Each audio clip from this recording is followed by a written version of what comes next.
Hi everyone, welcome back to my channel. If you are new here, I'm Ravina Bhaskaran, an author, illustrator, and publisher. In today's video, we are going to talk all about shadows in adult coloring books or any other illustration, how to use them, where to place them, and different techniques you can try.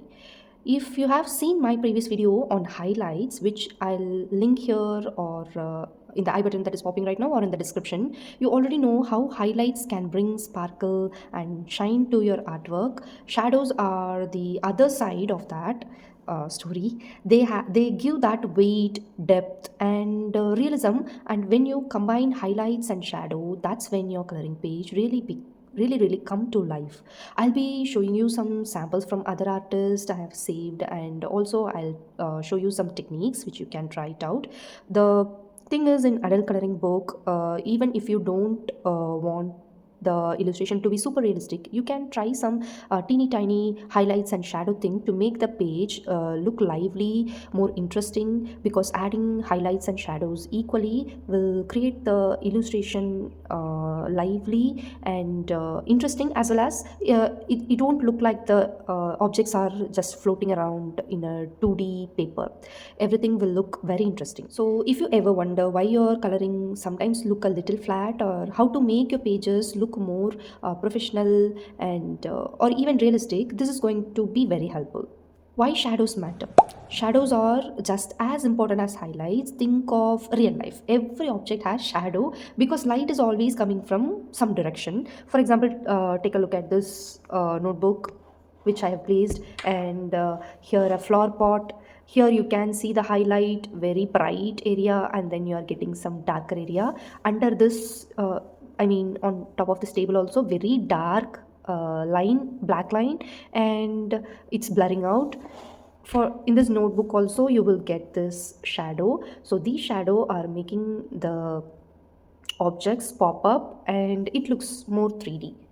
Shadows tells us where the light is coming from, how far away the objects are, and even the texture of the surface.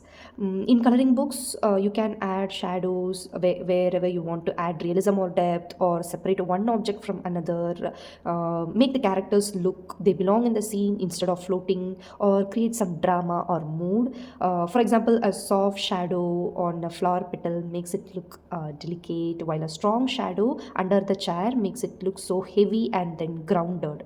So for these reasons, you really need shadows. Now let's talk about the types of shadows. We don't want to go really technical into these, but I'll mention the name. It's okay to remember the name or not, but you can remember the point. The first one is the cast shadow. You can remember the concept and you can try to implement that.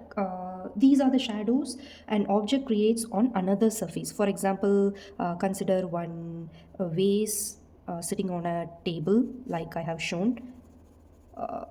Please ignore my doodles here. I don't want this to be super perfect. I didn't come super prepared. If I have prepared means then I would draw perfectly. Now I'm just giving you some example. So on this table, consider your light source is coming from here, and you will get some shadow like this on the table, somewhat like this. Okay, so this one is cast shadow. These are the shadows an object creates on another surface. For example, consider your light sources from here, then the shadow will go in this side. Your brain automatically knows about some shadow concepts because it would have already stored the real life concepts somehow in your brain. So you don't want to be super realistic here. Just know the concepts that these are the cast shadows. And next one is form shadow.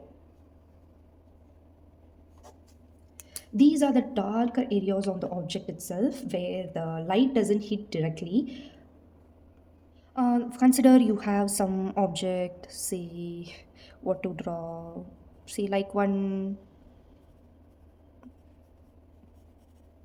some toy train. Okay, if your light source is from this direction, so these will have highlights and the light will be here.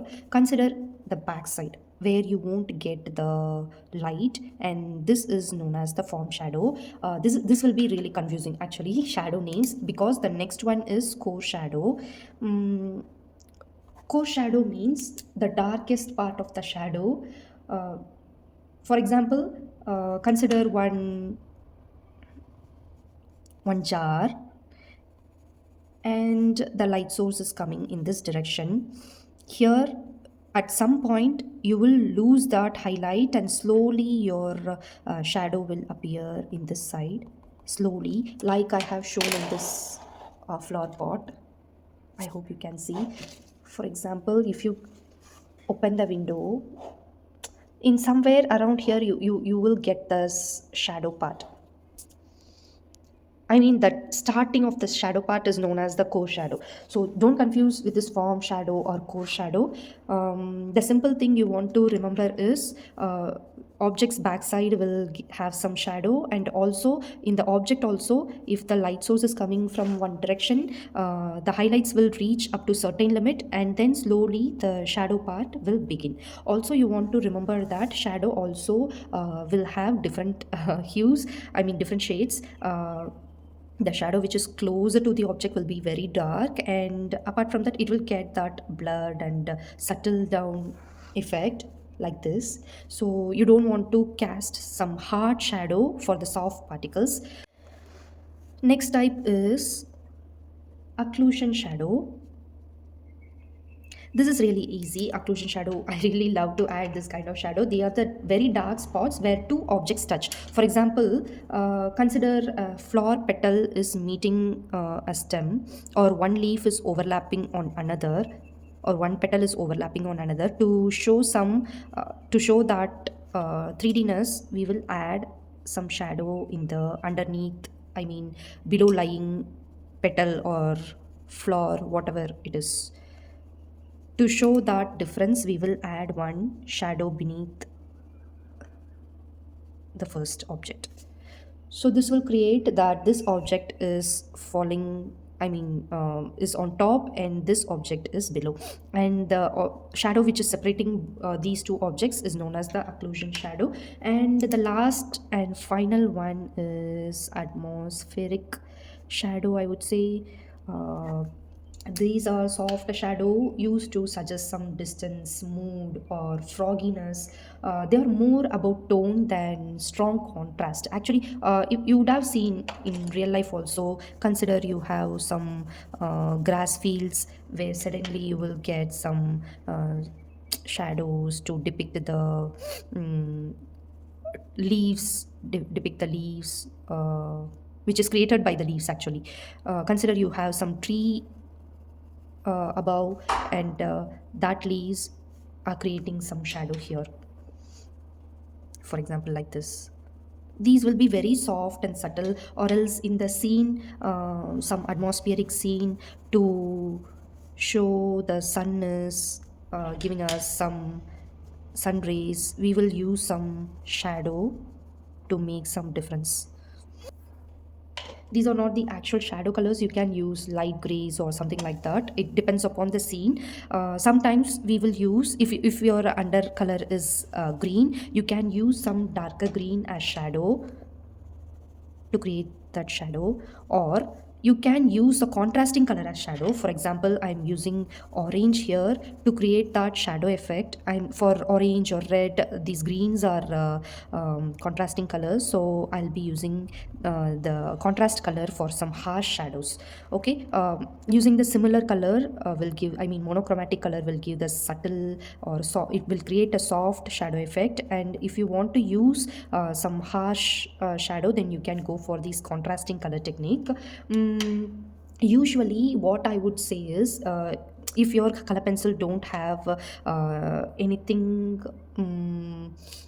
dark, I mean really dark, for example my polychromos indigo will be really dark. If I don't have that polychromo, if I don't want to use that Faber-Castell polychromos indigo color, what I will do is, if I have used some red, consider this is the brightest red I'm having, I want to make it further darker to create some shadow effect, I'll use different kinds of colors. Like I'll add one thing is blue to make it darker, or I'll use the dark green, I mean the contrasting color, to make the color much darker.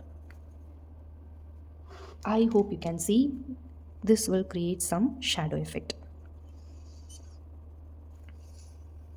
For example, green object, I want to give some depth to it. I'll use again blue. I will try out blue. If it suits, I will leave it like this. Or if it didn't suit, then I will use some dark, I mean contrasting darker color like maroon or red, and I will give a shadow like this. Okay, now let's talk about how to actually add shadows in your coloring books. Different mediums you can use to give the different effects. First one is color pencil layering. As I have mentioned, start with the base color. For example, let me give you some example. Actually, everyone will know this example. Some lighter color and then some darker color. I'm layering these two and blending it. I'm not going to be too precise in this blending. These are just for an example.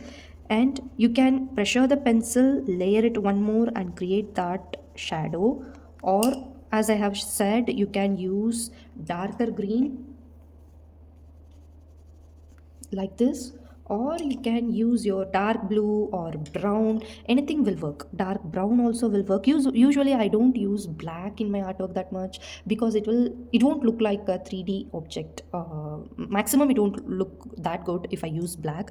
In alternate to that, I will use these kinds of browns or reds or dark indigo kind of color to create some shadow.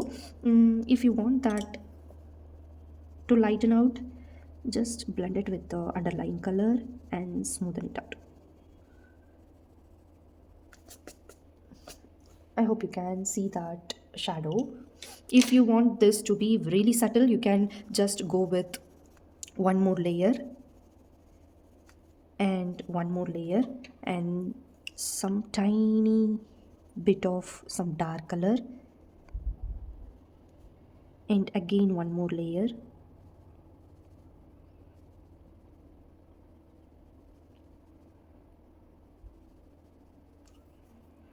Blending it.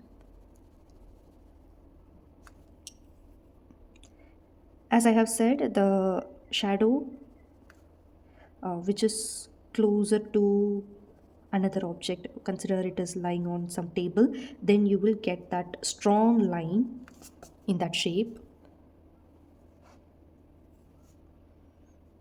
in that shadow. And this looks like it is elevated and it looks more 3D.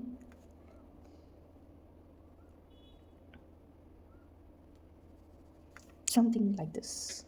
Okay, instead of just blending, you can also try using some cross hatching techniques like these to depict the shadow. Cross hatching means just like this, some vertical and horizontal lines, something like this. If you want to create some shadow here, just do some cross hatching to create some visual interest in the illustration. So that's all. It won't be super smooth, something like that, something like this, very simple shadow effect. And next one is marker blending. Alcohol markers are amazing for smooth shadows. Use a light base color, then go with the darker shade for shadowed areas, and then blending them together using your colorless blender or the same markers. For example, we can use we can try it out, something you would have seen in a lot of bold and easy coloring books kind of style. Some lighter, some darker, and to create some shadow, much darker color. You can blend it, obviously, perfectly. You can blend it.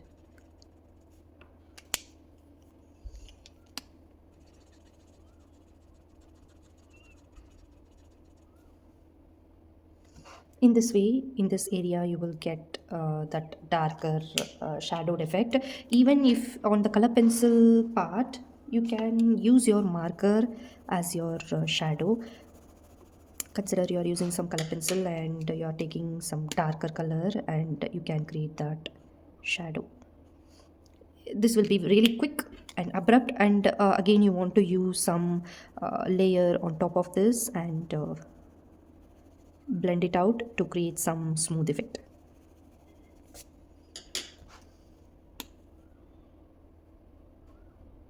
This is a quick way of doing some kind of shadows. Next thing is using pastels, something like chalk pastels or pan pastels can be brushed onto the page for some soft shadows. These are perfect for backgrounds or atmospheric kind of shadows, which I have said here. For example, let's create some light blue scene here, and you can use your pan pastel or your chalk pastel. Now I have chalk pastel in hand, and to create some shadows you can use something like this.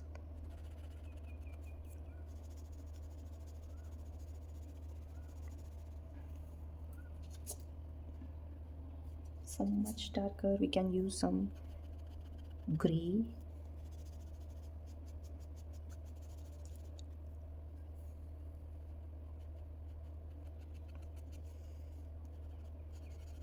You can use some tools like q-tips or any other blending tools to make these kinds of effect. Also, on top of the fully colored page, if you want to use some you create some shadow effects really quickly, you can grab out your chalk pastels or pan pastels and use some teeny tiny corrections, and it will also work. Another thing is watercolor or inks. If your paper allows, you can use diluted watercolors or ink to create the beautiful soft shadow, and then later again you can work on top of it using your normal color pencils or whatever medium you're going to use. Or else you can use your graphite or charcoal. These aren't common in coloring books, but they can be used for practice, or I think they can be used. For example, if you want to create some shadows, take your graphite pencil and then slowly use it on, for example, let's do this occlusion shadow.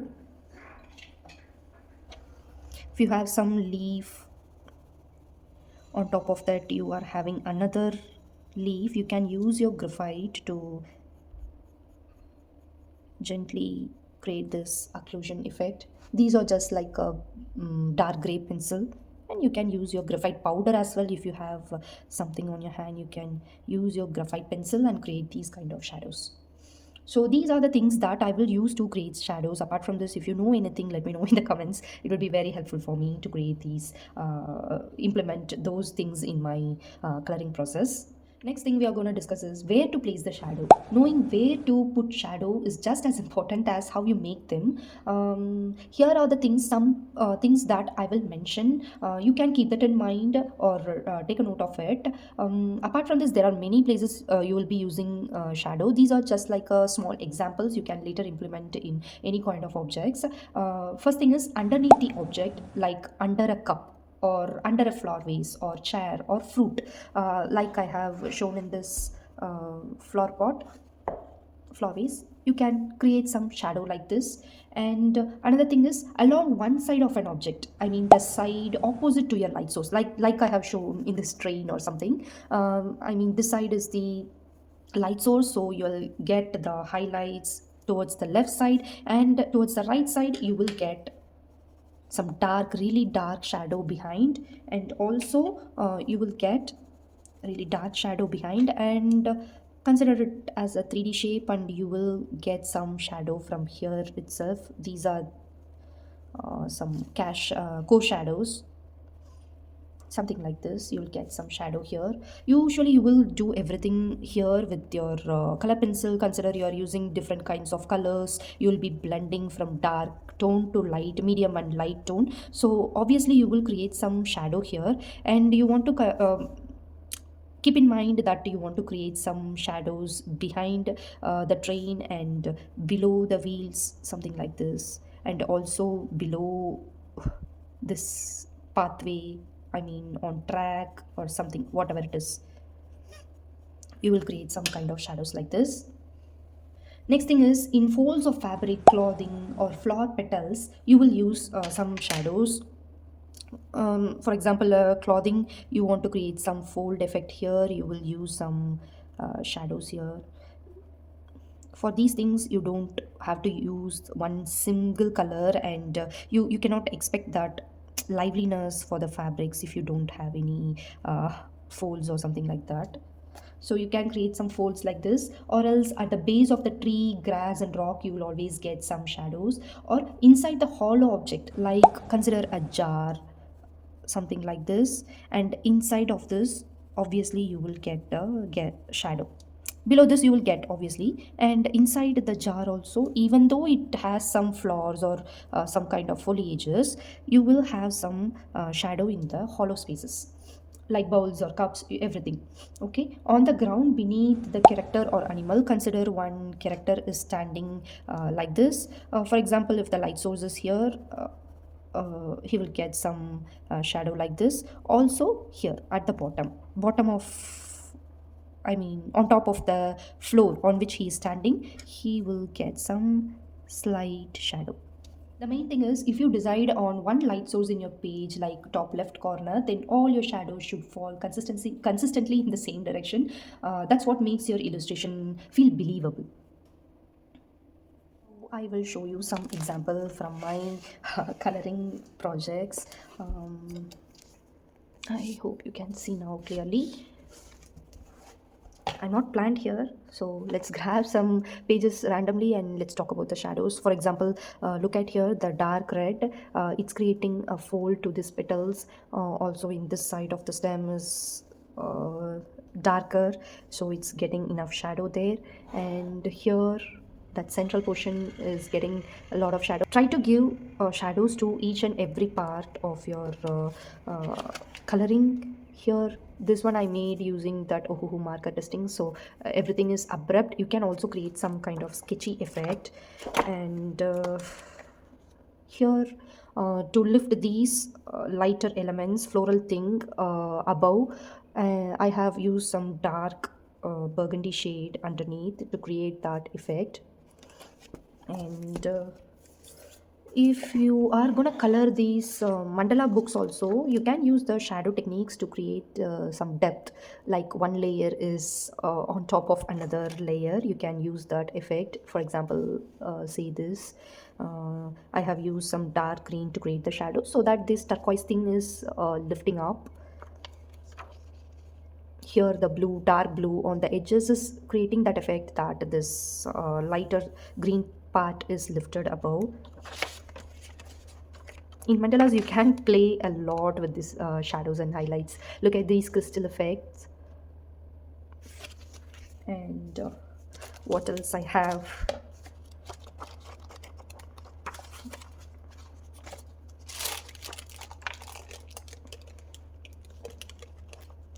Every page I will use this highlights and shadow techniques. I am looking for anything really specific. Yeah, look at this. In every part, I mean below the every objects, I have used the shadow. These are the occlusion shadows, something like this. And here as well. And what else I have?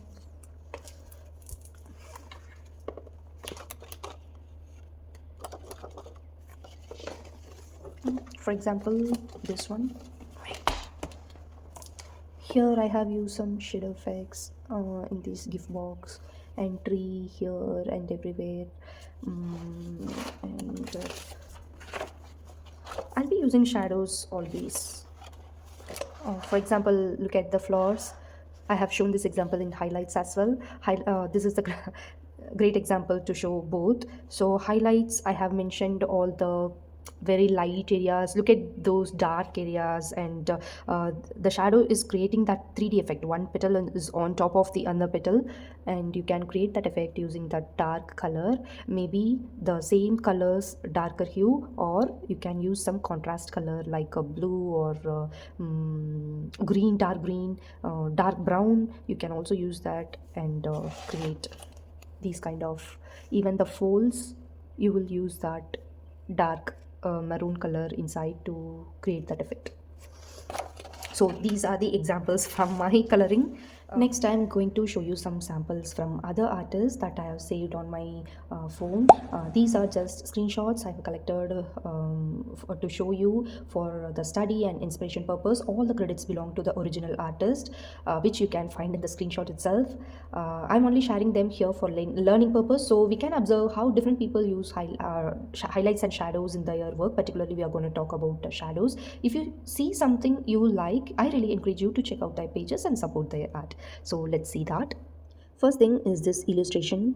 Look at this. The light source is on top somewhere here, and the below the body part of this beetle is getting that dark shadow. In that, look at the different shades, light brown and dark brown line here to create that dark separation part.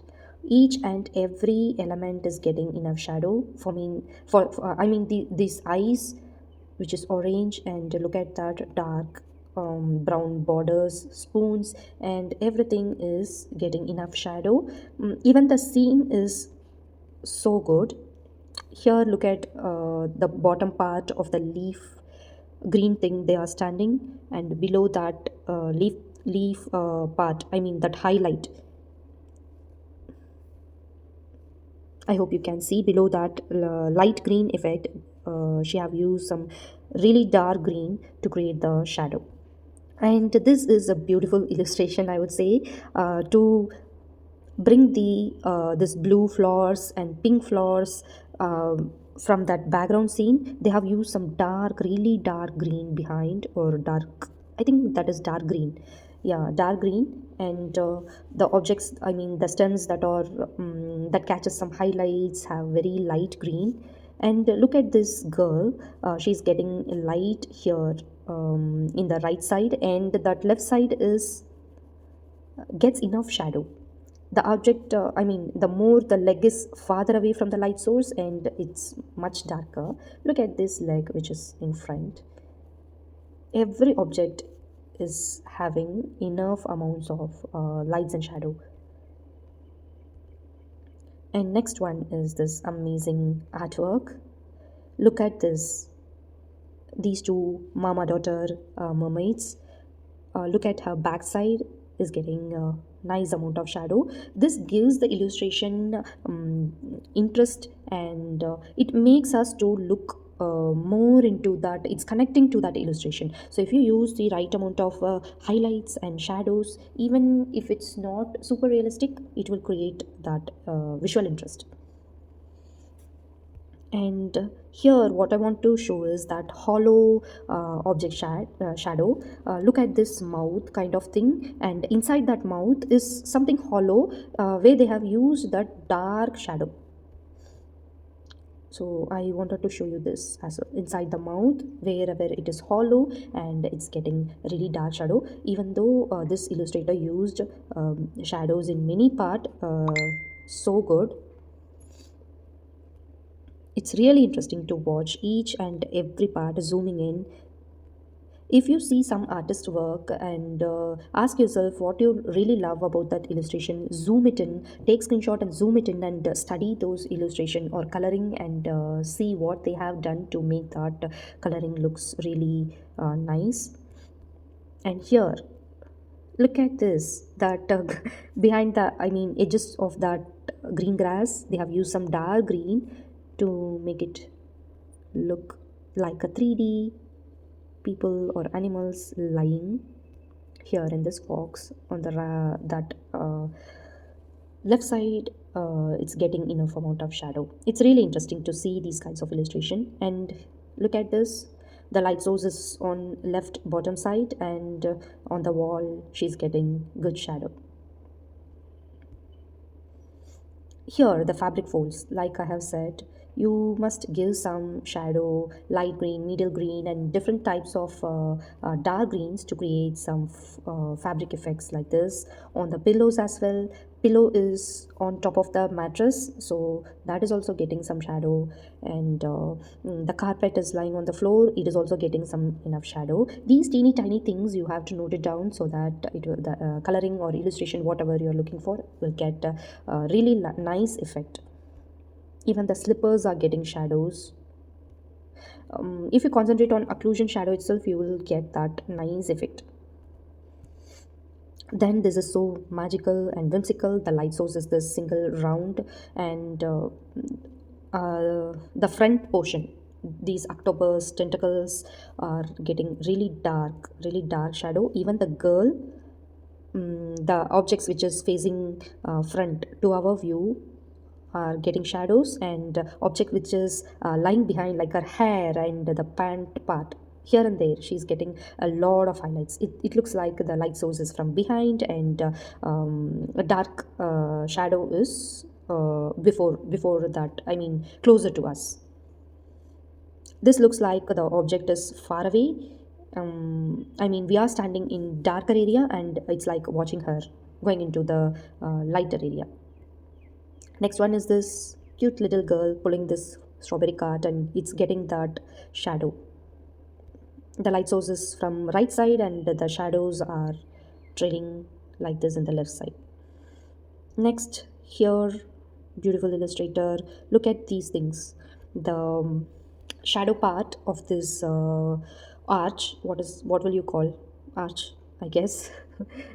She have used a really nice shadow in this part, and she have created a really nice highlight through these holes. The sunlight is hitting across, and below again she have used a nice shadow effect.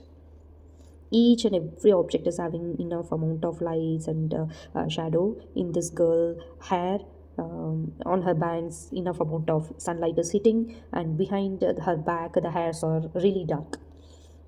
So consider, before coloring each and every object, choose one main light source for the page, and decide according to that where you will use the highlight and where you will use the shadows. Here as well, the light source is behind, and the object which is closer to us are really dark, and away from us are extremely bright and highlighted. Here as well, the light source is somewhere left side, and the legs and the hand and face and the neck, that separation she have used enough amount of shadow here. I hope you can see here. And these are the things, and the face, that forehead and hair, she has given this shadow, and these things separate things out. She's an amazing colorist, I would say. I always admire her coloring. Look at this. It actually looks so good, the enough amount of highlight and the shadow in the rim area, which creates that three-dimensional effect. This also bark of the tree, she have created some highlights and shadows. Look at those shadows. It's splitting that trunk of the tree. It while seeing this, you you can use different colors to create a shadow. Look at this here. She have used different shades of yellow and oranges. For the shadow part, she have used a really dark pink to create the shadow. These are the things are really interesting. You can create something like that as well. And here the light source is here from this lamp, and look at the fabric folds she have created. It's actually amazing. And like we have seen in our digital illustration, look at this. The tree trunks are getting, which is closer to us, are really dark, really dark, and the light source is from behind as well, that light blue colored sky. Enough amount of highlights on the trunk, and the object which is closer to us are really dark. And next thing is this floral, like I have shown in my coloring book. This is so interesting. At least try it in some floral designs like this, so that you will get enough idea about how the lights and shadows will work. Here, amazing colorist, I would say, and she has created an amazing job here. She separated each and every flower from one another by creating that shadow. It's actually visibly, it's so interesting to watch. If you zoom and watch each and everything, it will be so interesting. Again, from the same illustrator, this dragon thing is wrapping around this magical egg, and look at that shadow. Also, this silver ornament which is hugging the egg is also casting the shadow. Here, amazing colorist. Look at this, each and every object is getting enough amount of highlights and shadows. Each and everything is visible here because of that shadow. If you don't consider, if you apply the flat color with some highlight, then it will be sparkly and shiny, but you don't get that three-dimensional and roundness of the object. So you shadow is as much as important as the highlight. Next thing is this one. Look at this. Here inside of the petals is very dark and moving outwards is so light, and each and every lines in the petals is creating a shadow effect. It's so interesting. Similar thing here inside the edges, which is hollow, it's getting really dark maroon shade as shadow. Here as well, beautiful colorist. Each and every leaf and petals getting beautiful shadow. She has also created some fabric effect here, which looks really simple, but it's more effective if you zoom out and see. Here another beautiful colorist. Each object is getting the light source is from, look, she have created some diagonal line shadow. It's like the light source is from behind left side, and she have created these diagonal lines and created beautiful shadow. And the object that is lying on the ground is also getting shadow. Beautiful coloring. And here again the object which is lying on top of the table, and in that table area, for each object they have created shadow here and there, because there are multiple light sources. These light sources are these stars, tiny glowing stars. So in this case you can use multiple direction shadows. Here right side they have used, some areas they have used left side shadows, and look at this paper folding and ribbon shadows. Everything is so interesting. And here to create that roundness of the pencil, or sorry, book spine, they have used the shadow, and in the center line it's like shiny book spine. Inside the hat as well, look at the shadows. Here she'll be using different colors and different color combos to create the shadows. This is the thing, you can try it out if you don't want the object to be realistic. This is so whimsical, and look at these. Each petal kind of crown. I don't know what character it is. That petal kind of crown is getting split up, and it's look like it's overlapping one another. And the right side part of the pant is getting really dark shadows. Each thing is having shadows. Okay, and here as well, again and again I'm showing hers as an example, because many won't concentrate on shadows that much. Only a few will make shadows really pop out and take their coloring to very next level. Here as well, each and every leaf, the center part of the vein is dark. X also is getting that a roundness because of this highlights and shadow. Here as well, another beautiful interesting colorist. Here look at that, one tree is popping up, and the another one is getting that shadow. Each and every details is having the shadow. Tree trunk, floral, these mushrooms, everything is getting enough amount of shadow. I hope you can see better in this full view. Here amazing colorful vibrant kind of colorist shades, amazing work. Look at this, from orange, green, yellows, really colorful, and she have taken the shadows here as really dark indigo kind of blue. Look at these leaves, fluorescent leafy green for highlights, and really dark ferny green for the shadows. It creates that vibrant metallic effect on this little deer as well. And especially these leaves I want to show. Look at that pink, reddish pink leaf with some really dark ferny, dark forest and pine green kind of green for the shadows. This is absolutely interesting. Once you get hang on it, you will actually love your coloring page once you complete with enough amount of highlights and shadows. Again, for this black swan, she have created an amazing effect. And here as well for the fabric folds, look at that folds, sharp folds. She have given enough amount of shadow, these dark gray or red, whatever it is, maroon. It's creating that beautiful shadow. Look at this basket. In the left and right side, both sides she have given shadow, and the highlight is in the middle part here. So it's like curved.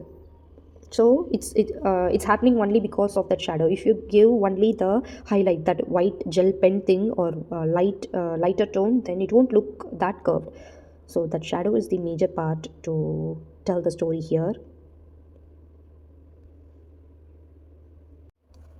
So that's an overview of shadow in adult coloring books or any illustration. The main takeaway is shadows are what give your art depth and realism. You can use pencil, markers, pastels, paints, whatever you're comfortable with. The key is to be consistent with your light source and to build your shadows gradually. My favorite technique, I would say, is pencil layering for detail, and I will use that contrasting color as well to give the shadows. If I don't find enough darker hues in the particular set, then I will use some darker contrasting color to create that depth. But I would encourage you to experiment with all the art materials that I have said, like pan pastels or watercolor, whatever it is. I hope you found this video helpful. If you want me to do a dedicated video on something, whatever you like, let me know in the comments, and don't forget to like, subscribe, and hit the bell icon so you won't miss the future tutorials. And thank you for watching, and happy coloring. Bye bye.